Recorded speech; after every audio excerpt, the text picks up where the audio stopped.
Oke, Siap. Pak, kabarnya Kang Wawang? Alhamdulillah sehat, Kang. Kita belum ini ya, belum dapat sertifikasi lagi nih. Pengalamannya Belum. gimana tuh kemarin? Tapi kelihatannya minggu depan insya Allah, Kang. Iya, Tadi dapat kabar pagi-pagi dari SKI. rekomendasinya gitu ya. Penuh Ya, perjuangan, Kang. Alhamdulillah. Wah, Saya, Alhamdulillah, iya, Alhamdulillah. saya Siap. saya sempat sama Mas Didik di ini dulu dikasih jeda untuk perbaikan. Oh, begitu. Alhamdulillah diterima semua, Kang, seluruh dokumen hari itu. Terima ya. Ya memang udah Terima. kelihatan kompeten nih. Oke, Enggak, dokumentasinya komplit aja, komplit ya. silakan. Siap. Oke, Kang, saya ini kan eh, blessing juga nih kenal dengan Kang Wawang gitu ya. Terus ada dapet Ya. kiriman buku nih Excellent Leadership. Ini memang dari dulu Hmm. udah itu Kang Wawang udah udah menulis atau gimana? Atau mungkin cerita dulu deh siapa Kang Wawang ini. Ah, Silakan Oke, silakan. Kang. Jadi gini, Kang. Oke, cerita lah ngobrol. Ngobrol Jadi ngobrol.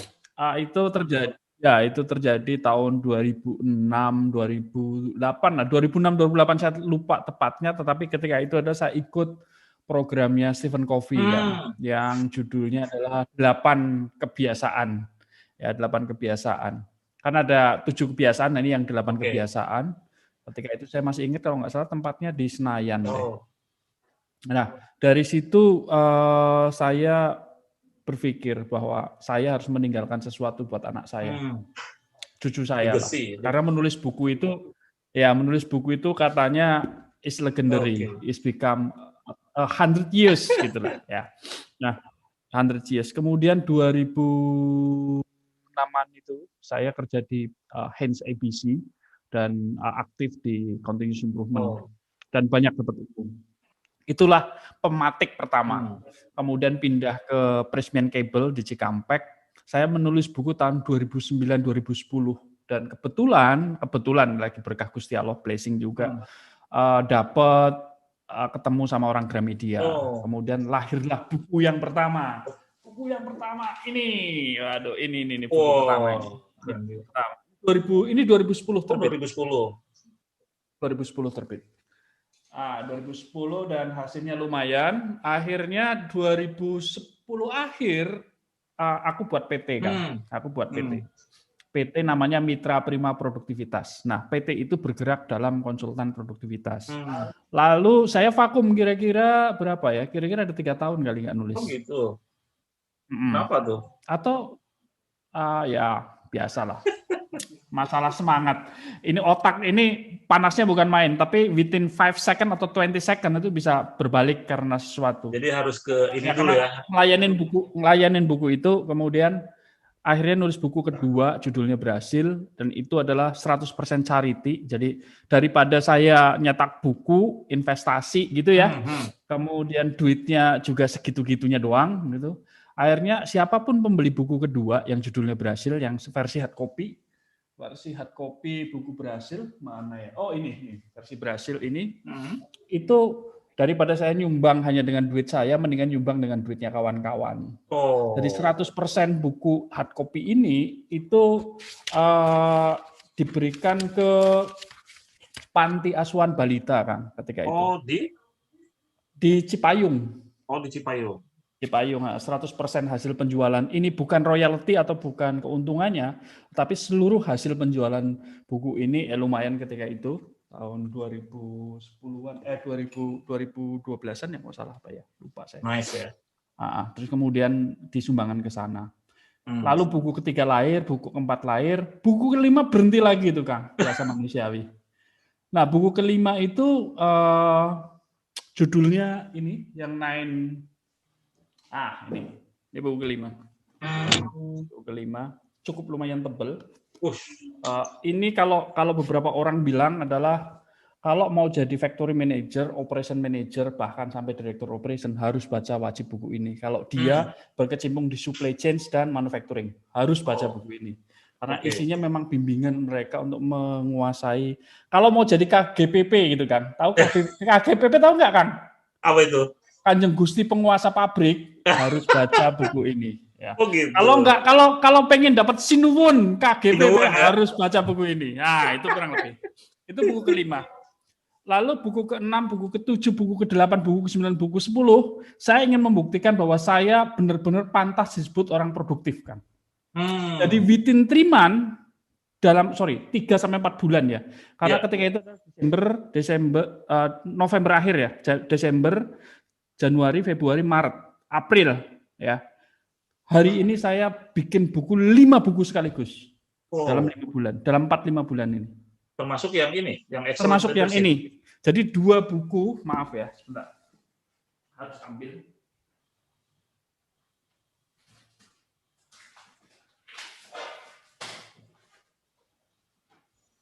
Jadi alhamdulillah Kang, buku yang ini baru aku terima kemarin, ini juga terbit. Jadi ini berselang 1 bulan, 2 buku ini diterbitkan Gramedia. Mana? Ini dulu, baru ini diterbitkan Gramedia. Jadi berdampingan. Oh gitu. Jadi, kemudian saya buatin buku pendamping, 3 buku pendamping yang saya kirim ke Akang juga sebagai bonus. Ya, itu adalah buku yang ini. Ini layer twin. Jadi leadership ini dibarengin dengan 1 buku coaching, deep coaching performance deep coaching. Itu saya sertakan sebagai bonus buku ini. Dan pada buku yang baru ini saya siap. Buku ini saya siapkan 2 bonus juga, 2 bonus bukan 1 bonus, 2 bonus buku baru. Ya, sekarang lagi proses ISBN, mudah-mudahan saya bisa mulai sebarkan ke teman-teman karena kalau nggak cik lah ya, bukunya dari fisik, kemudian satu lagi adalah sudah siap dengan bonusnya dan bonusnya itu sudah ada dengan menempel. Jadi itu kisahnya Kang. Jadi itulah perjalanan menulis buku buat saya adalah mungkin kesenangan ya Kang ya. Kesenangan dan berbagi menurut saya juga hal yang baik. Jadi mulai tahun 2010 Kang tepatnya, dan saya membuktikan dalam 4-5 bulan terakhir saya bisa melahirkan 5 buku yang juga diakui oleh pasar atau diakui oleh penerbit Gramedia. At least begitu Kang. Ya, berarti sekarang udah disebut produktif lah ya. Alhamdulillah paling membuktikan diri. Udah membuktikan diri ya. Iya, karena katanya kalau ngomong pengen, dulu saya punya tag label adalah motivator produktivitas Kang. Sebelum saya membuat 2 branding lagi, satu adalah sebagai leadership coach, certified leadership coach, dan satu lagi adalah sebagai productivity specialist.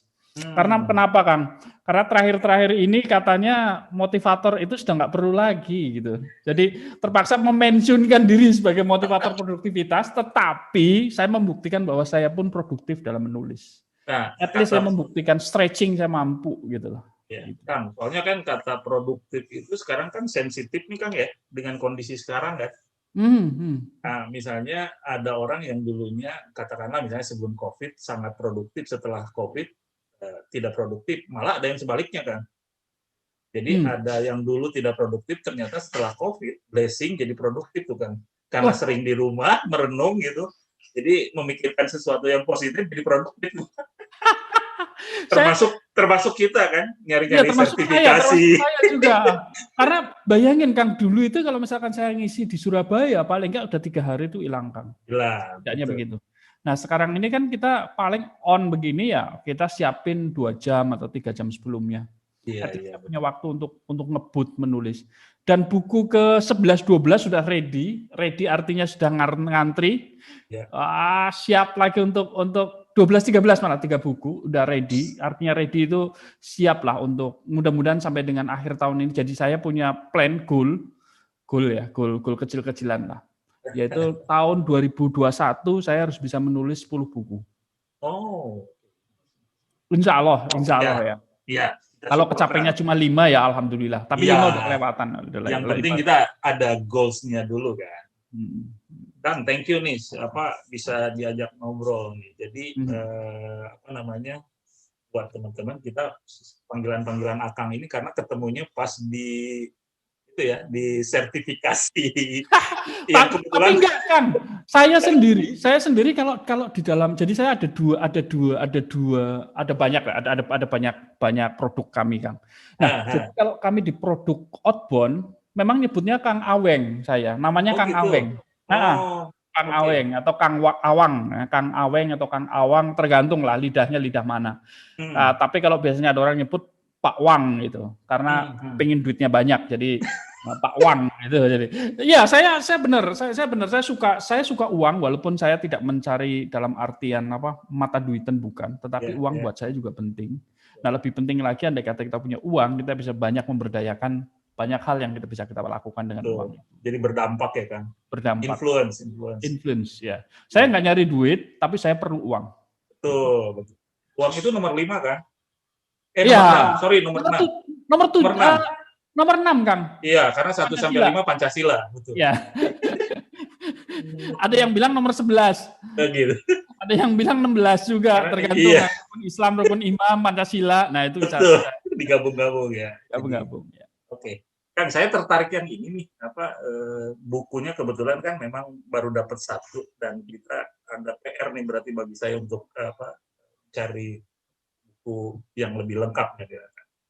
Nah, saya baca terus pertama dari covernya aja kan sudah di-endorse sama Pak Roy Sambel nih kan. Dari sampulnya. Iya. Kebetulan beliau itu dosen saya juga waktu ngambil CSA kan. Sama-sama belakangnya ada CSA. Oke. Oh iya sama-sama CSA. Ya, beliau memang ini dan salah satu komisaris kan kalau misalnya. Nah, saya lihat ternyata judulnya itu kan Excellent Leadership and Workplace gitu ya. Di tempat kerja. Karena zamannya milenial maka pakai keong, Kang. Iya. Dan ada gaya menulis Akang ini kan seolah-olah kayak cerita gitu kan. Ada menceritakan satu kisah pertemanan gitu kan. Ada tokohnya Dennis gitu ya. Ada tokohnya sih. Itu the real case atau gimana kan? Ya, terima kasih Kang. Jadi gini, saya nanganin beberapa perusahaan untuk program MT Kang, Management Training. Terakhir saya nanganin 31 MT di sebuah perusahaan lokal, tapi memang lokal gede ya, lokal besar. Dia baru hire 30 MT. Kisah buku ini bukan pada orang itu, tetapi memang pada klien sebelumnya untuk nanganin teman-teman MT. Nah, teman-teman MT ini kan pinter-pinter Kang. Saya akui orang-orang milenial ini keren-keren otaknya dibanding saya yang lemot ini ya. Kalau saya kan angkatan sudah 55 ke atas pasti ya kayak gini, walaupun wajahnya itu masih 28 lah ya. Ya, perawatan lah. Perawatan. Kita sebenarnya milenial di ujung kan. Ya, nah gini Kang. Jadi ceritanya ini ada tiga orang MT dari banyak MT yang ada di organisasi namanya Velascorp. Velascorp itu perusahaan otomotif. Ya, suplai ke perusahaan otomotif Velascorp itu ada 3 tokoh yang menjadi tokoh kunci yang namanya adalah Singa atau Leo. Leo itu panggilannya Singa, makanya Nga gitu ya. Ada satu lagi yang seksi ya, aduh itu memang saya seneng banget itu. Namanya Keke. Dulu saya demen banget sama Cut Keke. Bener, sama Cut Keke itu luar biasa. Ini jangan negatif loh ya, jangan negatif. Sama kan. Berarti umuran sama lah. Sama ya, saya demen. Jadi namanya Kerry, tapi panggilannya Keke, ya panggilannya Keke. Dan tokoh yang ketiga namanya Danis. Ya. Nah, saya tidak cuma cerita itu, Kang. Saya cerita bahwa manusia ini memang unik, Kang. Mengapa unik? Begini loh, Kang. Jadi sahabat sekalian kalau nonton YouTube ini anggap aja saya ada di depan Anda lah, ya. Ngobrol-ngobrol nyantai aja. Jadi gini, manusia itu unik, Kang. Manusia itu bukan benda. Kalau istilahnya ini mouse di tangan kanan saya lempar ke kanan, pasti ke kanan, ke kiri tapi ke kiri, pasti ke kiri. Bedanya manusia itu enggak, Kang. Manusia itu punya intelektual, kecerdasan yang luar biasa. Kalaupun disuruh ke kiri, belum tentu ke kiri, Kang. Ke kanan dulu, bahkan ke atas dulu, kemana-mana, muter-muter bisa kemana-mana. Walaupun kita bisa mengarahkan dia ke kiri atau ke kanan. Tetapi, Kang, ini menarik. Buku ini tidak bercerita tentang direksi, Kang, tetapi lebih kepada interaksi. Interaksi, saya tekankan lagi interaksi. Bagaimana kita sebagai leader berinteraksi baik. Karena gini, Kang, generasi milenial ini ternyata akan itu demen atau seneng ngomong. Betul. Generasi sekarang ini seneng ngomong, seneng diajak ngomong, seneng ditanya. Dibanding dengan generasi saya dulu yang senangannya kalau nggak ditendang nggak jalan. Atau istilahnya saya ngomong adalah manusia jenis odong-odong. Tahu nggak manusia jenis odong-odong? Harus dimasukin koin dia baru jalan. Nah, kalau koinnya habis berhenti. Nah, anak sekarang itu enggak. Anak sekarang itu harus diajak ngobrol, diajak ngomong, dibanyak nanya. Nah, tiga pemuda ini saya kisahkan di sini adalah bagaimana mereka berpola.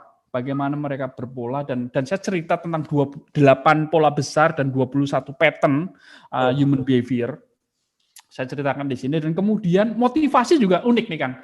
Saya cerita tentang motivasi juga. Kalau dulu klasik motivasi kan si Daniel Pink juga bilang, Daniel tokoh Drive ya, motivasi atau Drive. Dia ngomong begini, bahwa orang itu sebetulnya ada dua yaitu carrot and stick. Ya. Tapi sekarang menurut saya enggak. Kalau dalam buku ini saya cerita sudah ada 12 at least motivasi manusia Kang. Kalau sekarang saya nanya ke teman-teman, ini survei, berdasarkan survei Kang. Tapi benar, uang itu nomor 7 Kang. Keluarga, ya, kesempatan atau self development itu bisa nomor 1, nomor 2 Kang. Dan itu saya survei terakhir, survei lebih dari 1.000 orang. Dari kelas-kelas yang saya adakan, ketemu bahwa nomor 1, nomor 2 itu antara keluarga dengan self development. Jadi gitu artinya ya? Motivasi itu bukan hanya mengejar sengsara, meninggalkan sengsara mengejar nikmat, bukan hanya stick and carrot. Jadi sudah karena gini kan, saya percaya bahwa motivasi juga punya teknologi atau punya versi. Nah, versi terbaru ini terus diperbarui. Leadership juga sama. Memang leadership ini walaupun saya juga percaya yang tahun 2021, tahun 1921 atau 1920 atau versi sebelumnya juga banyak. Dan itu klasik itu punya kearifan yang luar biasa. Tetapi versi yang terbaru ini juga perlu kita perhatikan gitu loh Kang. Bukan dibenturkan tapi perlu diperhatikan. Nah, artinya dengan penjelasan tadi itu yang menjadi alasan Akang kenapa di bagian 1 pertama judulnya itu menarik nih menurut saya. Memoles kemampuan gitu kan. Iya. Ya, artinya bahwa kemampuan itu sebenarnya sudah ada ya dalam diri kita ya. Nah, ini menarik Kang. Kita memiliki besi gitu ya kita tuh ya. Saya barusan 2 bulan ini saya menekuni Gallup Strength Kang, dan kebetulan certified untuk coach strength coach-nya Gallup. Nah, di sana kami belajar 34 talenta Kang. 34 talenta. Manusia ini dilengkapi 34 talenta ini kalau menurut Gallup. Jadi pertanyaannya sebetulnya sederhana Kang. Saya punya blind spot di mana? Jadi arti memoles ini adalah saya itu punya blind spot banyak banget Kang. Betul. Ya, maka saya perlu coach. Nah, ini mengapa manusia setiap leader di zaman ini terus terang aja, dan ini lagi tren menarik, butuh coach. Untuk apa? Untuk ngasih tahu titik blind spotnya di mana. Karena kita nggak sadar gitu ya. Nggak sadar. Walaupun lucunya lagi gini Kang, di Gallup Strength itu ada 34. Ya, kalau saya kan punya pola tadi 21. Saya belajar lagi tentang 34 talenta yang melekat pada manusia.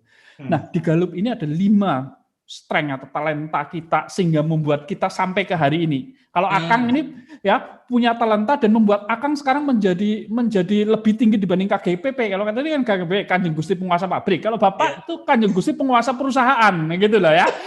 Levelnya lain. Levelnya tinggi.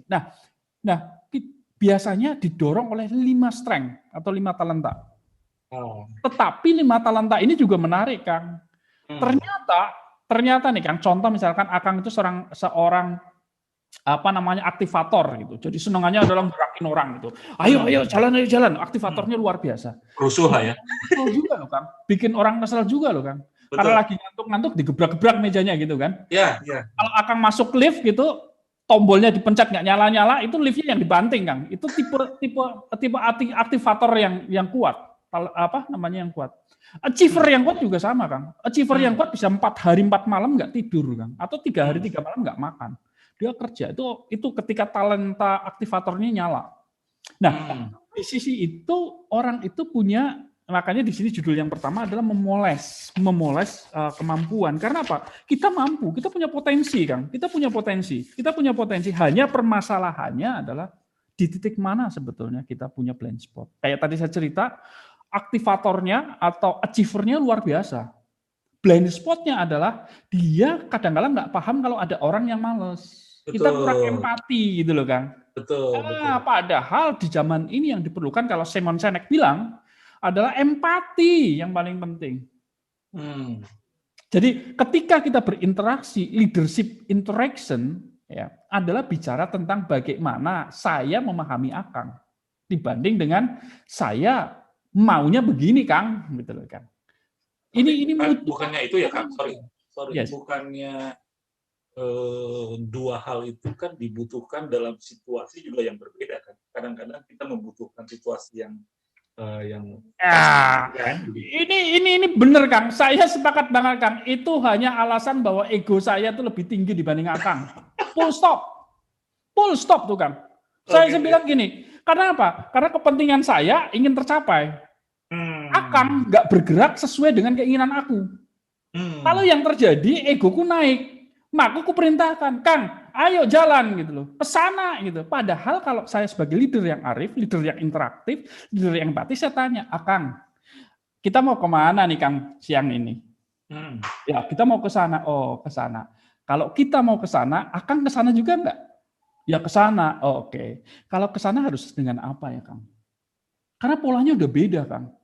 Kalau drivernya adalah dari diri kawan bicara kita, dari Akang, komitmennya lebih tinggi, Kang. Betul. Ini yang sering kali di buku ini, hampir saya cerita adalah orang itu bukan bergerak karena digerakkan, Kang. Kita memang pematik, kita memang memberikan impuls. Kalau kata Newton, kita memberikan impuls. Tetapi yang bergerak adalah dia. Nah, manusia itu bukan benda yang menggelinding sendiri. Otaknya manusia ini luar biasa loh, Kang. Betul. Sekarang ini semangatnya bukan main, yes, saya mau nulis buku, ya, muncul ide pop gitu. Within 20 second, ya. Ini kata Megan, within 20 detik, Kang. Itu balon itu bukan membesar menjadi ide yang cemerlang, tapi pecah dengan apa? Dengan, walah, itu kan masih ada orang yang nulis. Kan sudah ada orang yang nulis. Kan ada. Nah, otak kita itu luar biasa, Kang. Tapi otak kita juga brengseknya luar biasa, Kang. Dan itu cepet banget ya pengaruhnya. Cepet banget. Contoh kalau Akang misalkan di kamar mandi itu, kan biasanya kalau di kamar mandi itu aha sama wow momennya luar biasa itu. Betul. Ya, begitu anduknya kering gitu, airnya kering juga itu idenya, menguap. This why Archimedes ketika itu begitu lompat, wah gitu, aku dapat sesuatu gitu. Langsung apa? Langsung ditulis. Untung saja sekarang handphone kan sudah anti air, Kang. Betul. Bawa mandi, jangan buat selfie loh ya. Tapi apa? Ide itu ditulis di situ. Saya sering bawa handphone. Karena apa? Ketika gitu, itu juga otak juga itu melekat itu buka itu. Oleh inspirasi keluar semua itu. Tulis cepetan itu, tangkep idenya. Itu perlu latihan ya, Kang? Iya, memang gini, Kang. Jadi otak kita memang perlu dilatih. Ini kita jadi kemana-mana bahasanya. Tetapi setidaknya adalah saya ingin bicara bahwa untuk berinteraksi, ego sebenarnya memerankan penting. Otak kita, persepsi kita, judgement kita loh, Kang. Yang inginnya apa? Inginnya bahwa sebetulnya kita bisa nanya, Pak Ferdinand ini kan sekarang pegang perusahaan. 2 tahun lagi mau ngerjain apa? Atau 6 bulan lagi punya rencana apa? Itu pasti lebih baik dibanding, Pak, tren bisnis sekarang kan begini ya, Pak ya. Bapak itu kok nggak kesana ya? Mesti gamput, kamu itu siapa, ngerti apa dengan industriku, gitu loh, Kang. Jadi kita put shoe-nya di mereka. Jadi menarik ini pembicaraan, misalkan gini, mengapa si Bernard, ya ada Bernard karena ini sebetulnya nama-nama binatang, Kang. Yang ada di sini. Ada elang ya, ada Bernard ya, ada. Jadi gini, kenapa si Keke itu ribut dulu sama Bernard? Karena tadi Bernardnya maksain gitu loh. Sementara si Keke itu sebetulnya jagoan luar biasa dia. Nah, sekarang ini kita jadi pemimpin tuh apa? Udah, tinggal banyak nanya, banyak dengerin, banyak nanya. Tutup mulutnya, beli pil diem gitu di apotek gitu, udah diem. Bahkan saya pernah Kang ya ketemu klien ketika kita coaching, butuh waktu kurang lebih 15 menit Kang saya untuk nunggu dia ngomong. Oh, Kenapa itu Kang?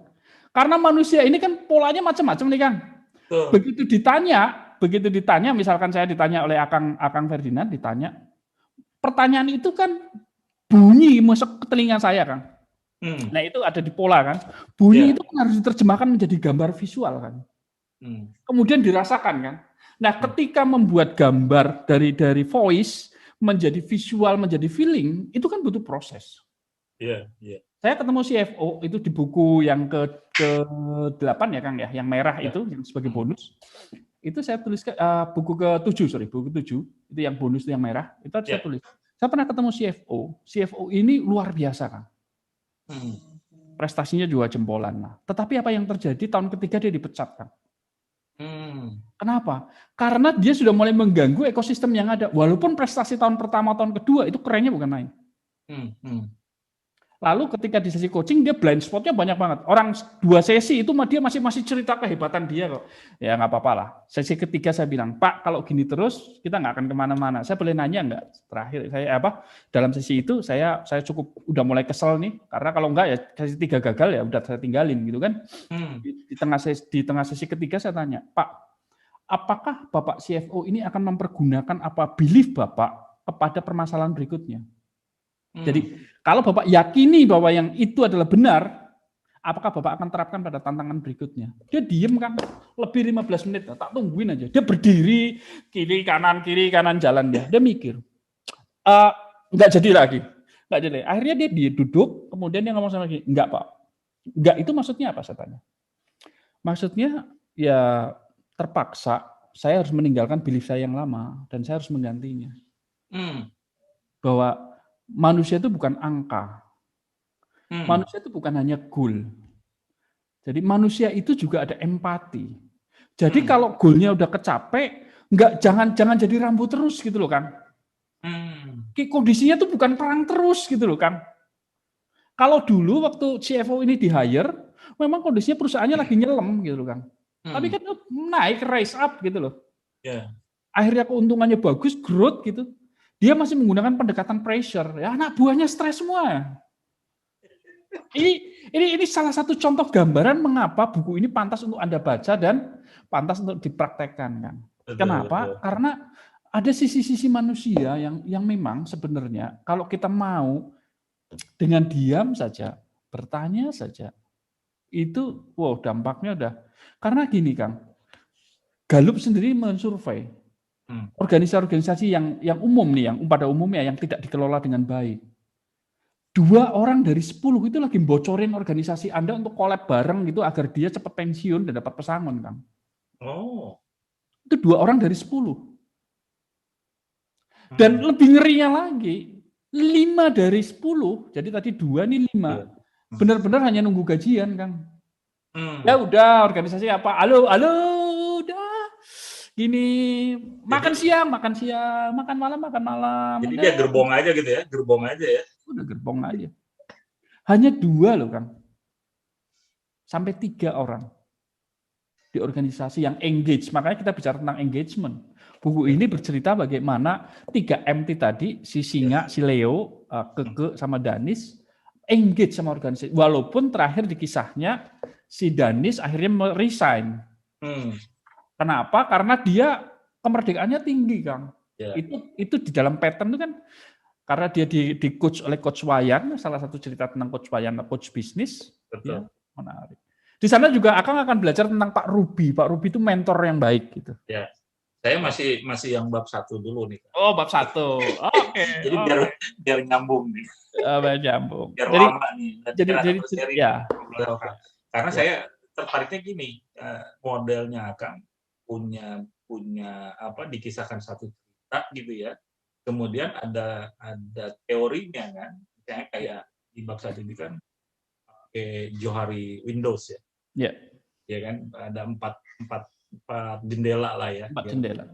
Nah, saya lihat bahwa memang ada hal-hal yang aplikasi daripada 4 itu yang agak terlewatkan. Dan kadang-kadang kita ini kita merasa tahu orang lain, tapi orangnya belum tentu tahu juga gitu kan.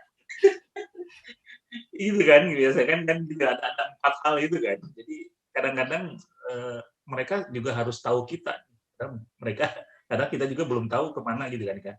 Itu mungkin gimana, jadi kenapa memoles di memoles kemampuan itu ada di titik kelam itu akan menyampaikan teori Johari Windows ya. Itu mungkin aplikasinya ke sana kali ya Kang ya. Bener Kang, lurus pisan. Jadi gini Kang, saya kalau saya menggambarkan 3 lingkaran ya Kang ya. Lingkaran yang satu titik itu, kalau pena itu di titik itu, kita titik tik gitu, itulah yang kita tahu Kang. Itulah yang kita tahu, yang kita bisa. Itu satu titik itu Kang. Kalau kita buat lingkaran koin 1000-an gitu, itulah titik di mana kita merasa tahu, tapi belum tentu tahu Kang. Betul. Lalu ember gede itu yang buat kita mandi itu, ditekin di situ, dilingkarin, jadi bisa bandingin ya titik dengan perbandingan diameter ember ya. Diameter ember itu adalah samudra ilmu. Jadi contoh sederhana Kang, COVID aja Kang. Siapa orang sih yang nggak tahu COVID? Kamu tahu COVID? Oh tahu, saya tahu COVID. Pasti begitu jawabannya. Tapi COVID sendiri kalau di dalam biologi, di dalam ilmu kevirusan, itu barangkali yang kayak diameter ember tadi kan. Ya. Jadi kalaupun seorang spesialis, dokter spesialis, saya yakin juga dia mungkin ya di atas koin 1000-an itu tadi kan lingkarannya. Tapi keilmuannya sendiri itu sebenarnya luas banget. Itu yang pertama tentang blind spot sebetulnya Kang. Nah, yang kedua lagi adalah ego Kang. Dan dalam hidup ini begini Kang, buku ini bercerita ada 87 tip yang tadi Akang ceritakan, ada 87 theoretical yang melatar belakangi pembahasan saya, ada 87. Nah, di situ gini Kang, maksud saya Kang. Nah, seringkali kita ini merasa bahwa aku tahu. Coba bayangin kalau Kang Ferdinand bilang aku tahu, kemudian aku jawab aku tahu.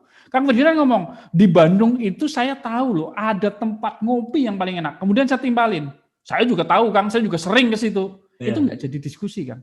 Iya. Padahal tempatnya juga beda. Bisa beda dan bisa sama-sama enaknya. Tapi kalau interaksinya begini, Kang. Akang misalnya bilang, Bapak, Kang Wawang, saya tahu tuh Kang Aweng, di Bandung itu ada tempat ngopi enak. Lalu saya bilang, oh, masa sih? Ini baru atau yang lama nih? Yang lama. Wih, aku belum pernah ke sana loh. Alamatnya di mana? Oh, di sini bisa-bisa saya dapat kopi gratis tuh, Kang. Hanya gara-gara begitu bersikap begitu saja, saya bisa dapat kopi gratis. Bayangin hanya perbedaan saja, Kang nih, perbedaan interaksi saja. Akang ngomong saya tahu ada tempat ngopi gratis di Bandung, kemudian saya jawab, saya juga tahu, Kang, saya juga tahu. Kemarin minggu lalu malah saya pernah baru saja ke sana. Itu bisa bikin kesel Akang.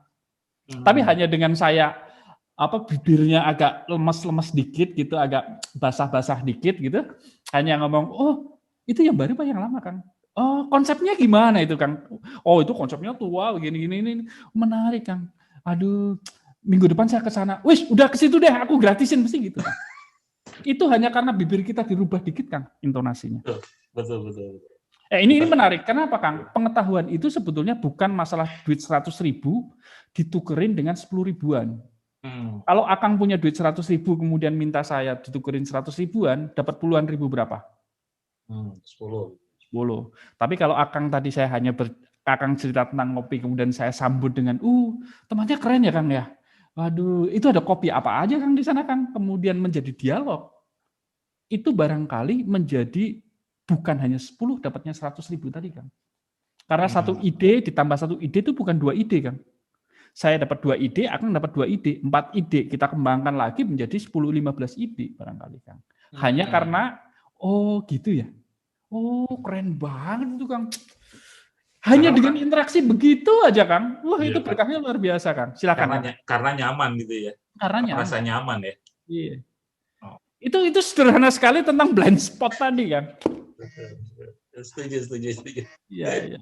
Tapi memang perlu latihan kan. Perlu latihan. Kalau enggak egonya yang menang sih kan. Nah, ego itu ada dipengaruhi sama budaya nggak? Enggak, Kang. Saya bilang begini sih, Kang.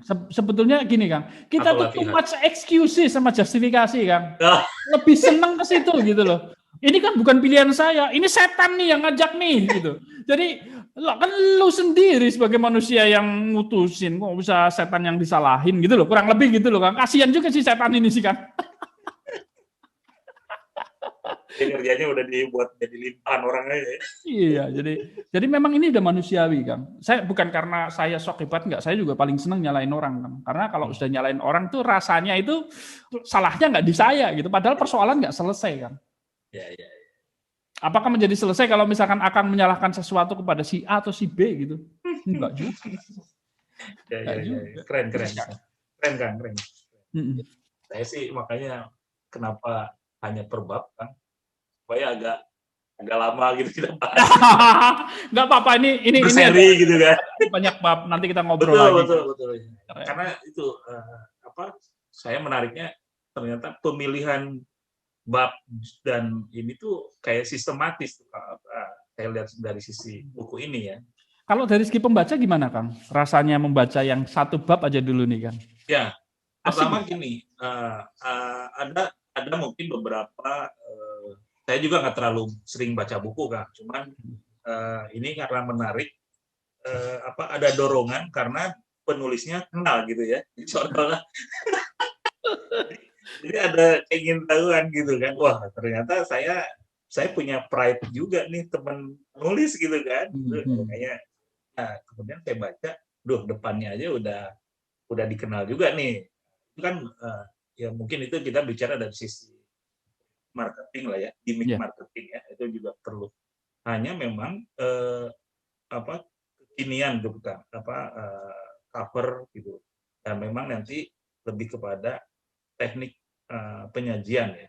Jadi teknik penyajian di mana langsung disodorkan kayak sebuah cerita gitu kan.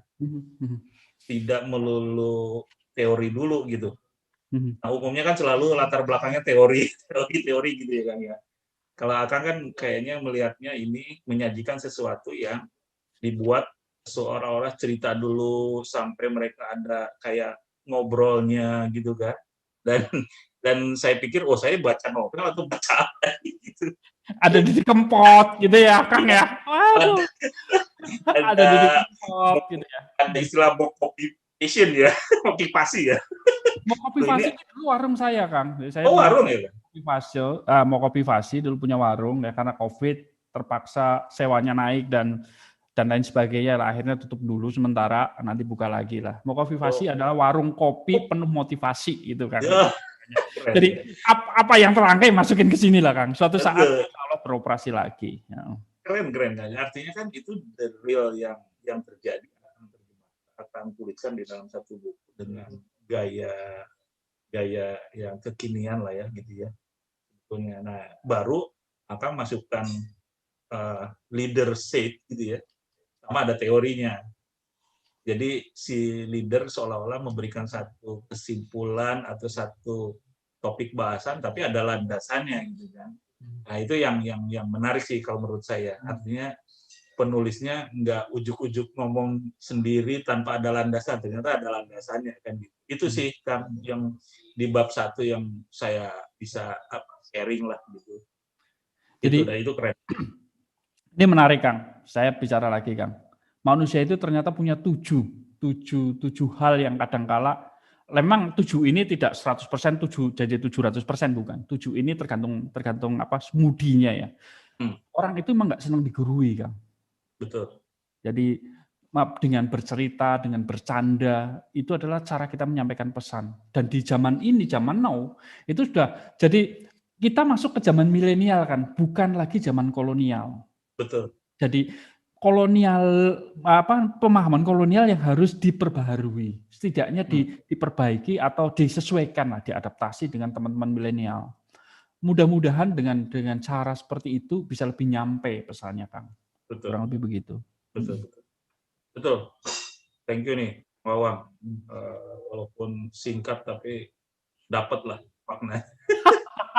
Nanti bab 2 kita bahas lagi, Kang. Iya, itu bisa jadi Jumat ini ya, Jumat beda buku.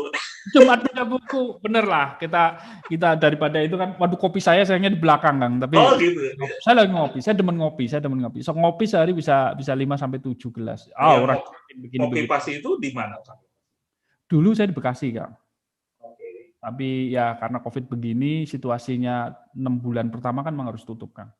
Dan sebagainya, akhirnya oke lah. Konsepnya juga mau kita ubah dan sebagainya, mendingan ya nanti dulu lah. Tahun ini sebetulnya kita mau bergerak lagi, tapi tahun ini juga ternyata masih inilah Kang. Masih aku masih berpikir tentang resiko Kang. Mungkin ya tadi otak saya itu ada yang blok juga di situ. Oke lah, kita fokusnya yang lain dulu lah. Gitu. Mainan yang lain lah. Ini skala prioritas. Ya, tiarap kalau dulu. Misalnya PT yang sekarang ini memang bergeraknya di ini coach gitu. Ya, kita punya konsultan. Jadi ada banyak best practice yang kita terapkan dengan klien, Kang. Ada Lean Six Sigma, TPM, Total Productive Maintenance, ada juga leadership, ada juga bimbingan tadi manajemen training ya.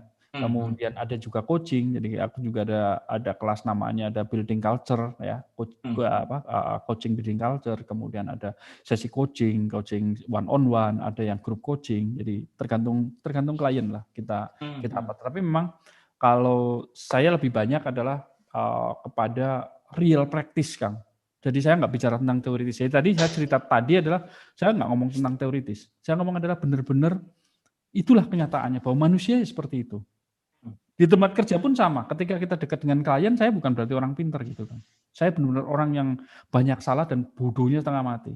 Hanya karena saya nggak pengen teman saya itu ikut bodoh dan ikut salah, maka ya yuk kita kerjasama bareng agar dapat meningkatkan produktivitas lebih baik. Jadi ya itu, saya pernah tersesat, jangan sampai Akang Ferdinand tersesat juga gitu kan. Nanti kita mendalami ilmu sesat malah Kang, gitu. Susah kan Kang. Jadi intinya dalam pertemuan kami selalu ngomong begini Kang, ya kita anggap aja kita lagi ngobrol. Yang kedua saya tidak pengen menambahkan beban dalam hidupmu karena hidupmu memang sudah susah gitu dan saya tahu. Karena saya pun lagi susah gitu, kita sama-sama susah. Jadi jangan nangis bareng lah. Kita justru malah bersatu, kita menjadi lebih baik, mencapai pencapaian yang lebih hebat lagi. Kurang lebih gitu sih, Kang. Iya, Kang Wawan.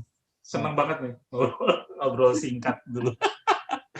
Saya blessing juga Kang Wawan mau gitu. Kalau penulis terkenal gini kan harusnya agak berat ya kan kalau waktunya. Kang, yang namanya waktu itu kan diciptakan, Kang. Betul. Artinya kalau nggak kita ciptakan ya kita nggak bisa, Kang. Ya Akang ajak ya aku harus ikut gitu. Kalau nggak ya nggak bisa ketemu lah, Kang. Saya merasa tersanjung, Kang. Hati-hati, Kang. Tersandung berikutnya, Kang. Setelah tersanjung, egonya naik, confidence-nya naik. Tersandung deh. Itulah ya gitu ya. Siklusnya begitu. Maka ketika kita tersanjung, cepat-cepat kita harus aware. Kemudian katakan dalam diri, langsung refleksi, saya lagi tersanjung. Saya lagi seneng nih, saya lagi confident. Dengan begitu balik lagi otaknya ngedrive lagi kan. Atau perlu pendamping ya. Atau perlu pendamping yang ngingetin ya kan. Iya, ada acceptance Kang. Ada fase namanya acceptance. Kalau lagi sedih juga sama Kang. Aku lagi sedih gitu. Sampaiin aja Kang. Maka tingkat kesedihannya itu akan turun. Saya lagi marah gitu. Maka tingkat kemarahannya akan turun. Karena ada proses acceptance itu tadi. Itu nanti kita ngobrol-ngobrol lagi lah. Siap. Keren. Oke. Thank you ya Kang Wawan. Terima kasih banyak. Sehat selalu ya, sehat selalu. Sehat selalu. Nanti kita. Assalamualaikum warahmatullahi wabarakatuh. Semoga bermanfaat. Salam. Ya Kak. Yo. Thank you Kak. Ayo, mari.